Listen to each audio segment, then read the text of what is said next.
नमस्कार, आप देख रहे हैं भव्यश्री न्यूज और मैं हूं आपके साथ आदित्य।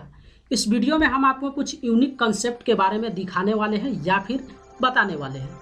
जैसा कि आप अपने स्क्रीन पे देख सकते हैं, ये जो पिक्चर आप देख रहे हैं ये भारतीय रेलवे का एक बोगी है, यानी कि एक कोच है।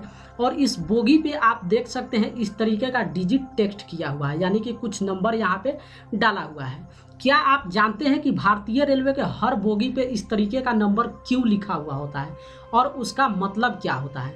आज इसी के विषय में हम आपको बताने वाले हैं। सबसे पहले आप यहाँ पे ये समझ लीजिए कि भारतीय रेलवे का जितना बोगी होता है वो हर बोगी पे अलग अलग नंबर वहाँ पे डाला हुआ होता है। हो सकता है वो नंबर 4 अंक का होगा या फिर 5 अंक का होगा या फिर 6 अंक का होगा, लेकिन भारतीय रेलवे के हर बोगी पे अलग अलग नंबर का ये सीरियल बना हुआ होता है। आज इस वीडियो में हम इस रहस्यमयी बातों के बारे में आपको बताने वाले हैं। सबसे पहले आप यहाँ पे ये समझ लीजिए कि आखिर भारतीय रेलवे के कोच पे ये क्यों लिखा हुआ होता है।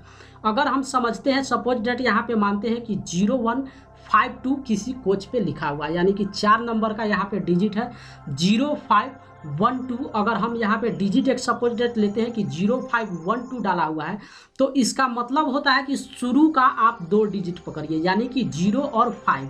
लास्ट का आपको छोड़ देना है, चाहे वो 4 डिजिट हो, 5 हो या फिर 6 हो।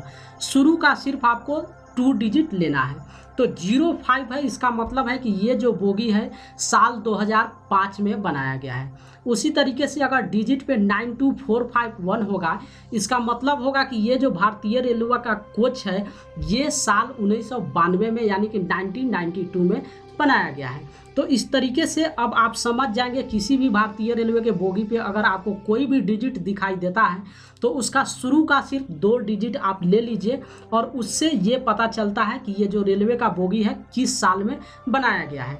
और बाकी का जो आगे का नंबर होता है वो उस बोगी के सीरियल वाइज को यहाँ पे बताता है कि ये बोगी जो है आगे का सीरियल कितना है, लेकिन शुरू का जो 2 डिजिट होता है उसका मतलब यही दर्शाता है कि ये जो बोगी है किस साल में बनाया गया है। इसके साथ आप यहाँ पे ये समझ लीजिए कि भारतीय रेलवे का जो भी बोगी होता है, यानी कि कोच होता है, उसका एक समय सीमा होता है। हो सकता है वो समय सीमा 10 साल हो या फिर 15 साल हो, लेकिन उतना समय सीमा के बाद उस बोगी को फिर से रीचेक किया जाता है। अगर रिपेयर होने के लायक होता है तो बोगी को रिपेयर करके फिर से यूज किया जाता है, और अगर रिपेयर के लायक नहीं होता है तो उस बोगी को वेस्ट कर दिया जाता है। तो उम्मीद करते हैं इस वीडियो में आप समझ गए होंगे कि आखिर भारतीय रेलवे के कोच पे यानी कि बोगी पे इस तरीके का क्यों डिजिट लिखा हुआ होता है और इसका मतलब क्या होता है।